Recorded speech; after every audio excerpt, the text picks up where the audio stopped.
जिसके बिना जीव जगत ब्रह्मांड की ना रचना हो सकती है, ना निर्माण, ना संचालन, ना नियंत्रण। जो भी चीज हम देख रहे हैं, रचना, निर्माण, संचालन, उन सब के मूल में मैंने इसी भगवती को पाया। ये प्रत्यक्ष प्रामाणिकता के साथ हमने सुना भी है।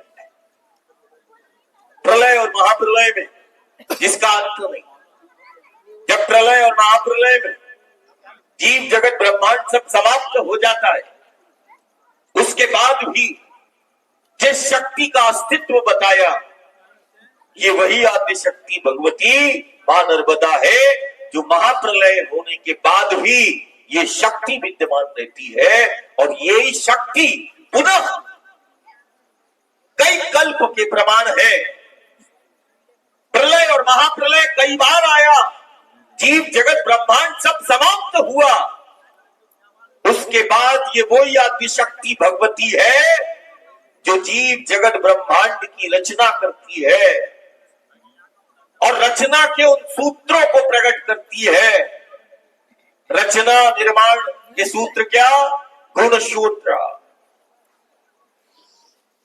रक्षा सूत्र, जिससे जीव जगत ब्रह्मांड बंधा है। बिना सूत्रों के निर्माण नहीं, बिना सूत्रों के कोई संचालन नहीं। ये वो आदि शक्ति भगवती है जो सूत्रों को प्रकट करती है। गुण सूत्र, रक्षा सूत्र, ब्रह्म सूत्र, जिससे संचालन होते हैं। सूत्रों की अधिष्ठात्री शक्ति है, इसको समझना। और फिर इसके बाद यह देवी भगवती भुवनेश्वरी आदि शक्ति जीव जगत ब्रह्मांड की रचना के बाद उसको छोड़ती नहीं। जैसे बच्चे को जन्म देने के बाद माता पिता छोड़ता नहीं, उसके आवास की, उसकी सुरक्षा की हर एक व्यवस्था माता पिता जैसे बच्चे की करता है, वैसे ही ये आदि शक्ति भगवती इस जीव जगत ब्रह्मांड की रचना के बाद गुण सूत्रों को प्रकट करती है, रचना करती है और उसके बाद ये चक्रों का निर्माण करती है। आज सारी दुनिया कहती है ये जीव, ये जगत, ये ब्रह्मांड सब चक्रों में स्थित है। हम बोलते भी है जीवन चक्र, सुरक्षा चक्र, काल चक्र, यहां तक कि काल भी चक्र में है।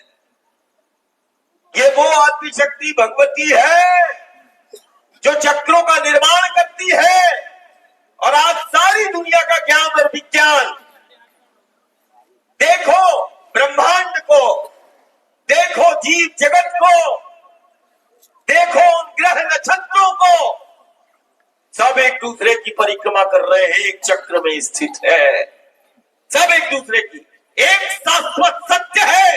इस समूचे ब्रह्मांड में परिक्रमा चल रही है और जैसे ही परिक्रमा समाप्त होती है वैसे ही ये जीव जगत ब्रह्मांड समाप्त हो जाता है।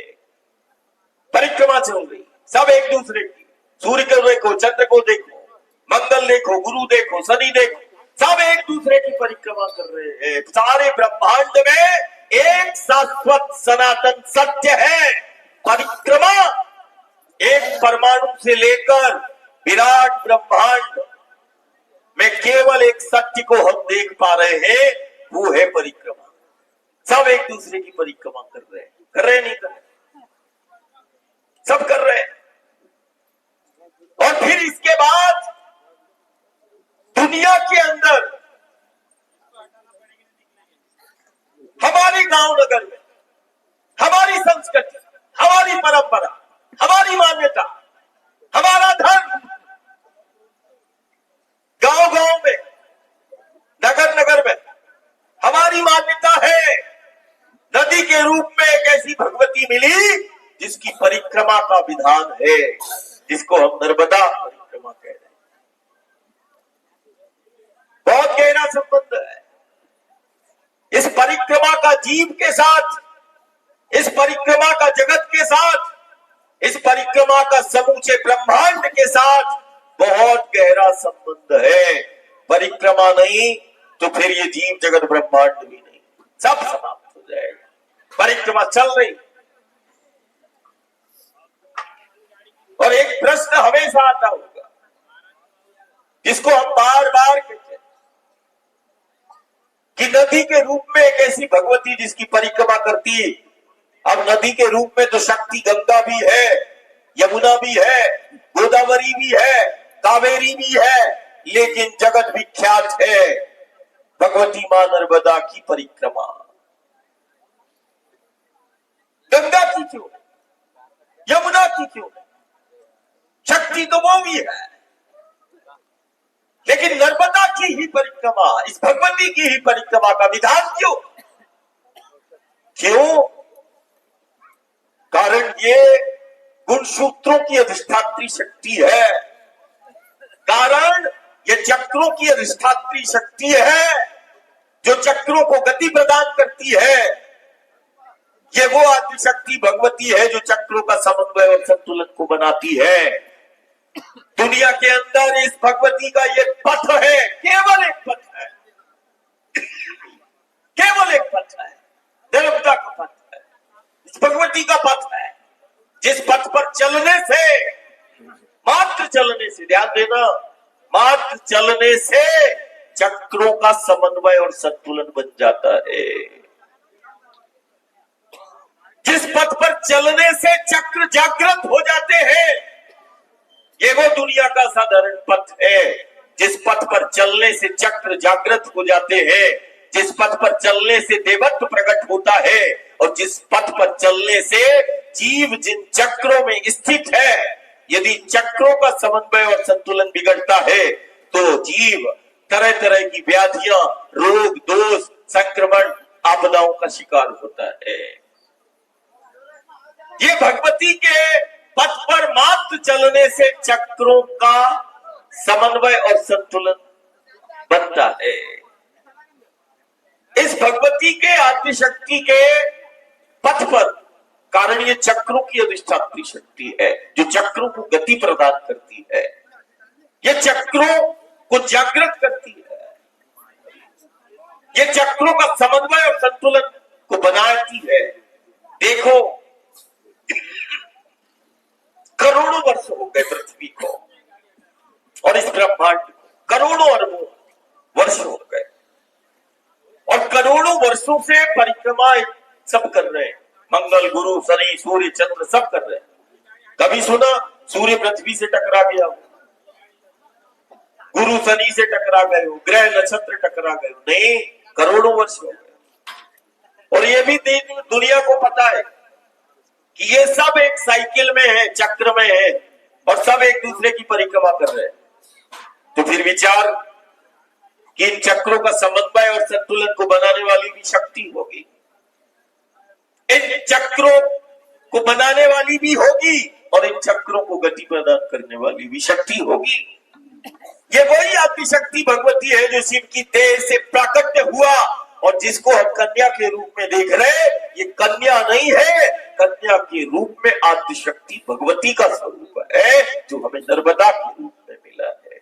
असल और ये साधना यदि तुम्हें मिली है तो ये साधना सिर्फ तुम्हारे कल्याण के लिए नहीं, ये वो साधना है जो घर परिवार का एक व्यक्ति करता है, और दुनिया के अंदर केवल एक ऐसी साधना है जो घर परिवार का एक व्यक्ति करता है, और ये साधना उसके कुल का उद्धार कर देती है। एक करे उद्धार सबका कर देती है। ऐसी कोई साधना बताओ जो घर परिवार का एक करेगा तो उसी को फल मिलेगा, लेकिन जो साधना तप करेगा उसी को वरदान मिलेगा। जिसने तप किया वही वरदान को प्राप्त किया, जिसने तप किया उसी को फल मिलता है। लेकिन एकमात्र ऐसी साधना है जो घर परिवार का एक व्यक्ति करता है, और ये साधना उसके कुल का उद्धार कर देती है। कुल का उद्धार करने वाली साधना है, कुल को तारने वाली साधना है। ये वो साधना है, खुद से मिलना है तो चल नर्मदा के पथ, ईश्वर से मिलना है तो चल नर्मदा के पथ। ये वो साधना है जो स्वयं से मिलाती है। ये वो साधना है जो परमात्मा ईश्वर से मिलाती है।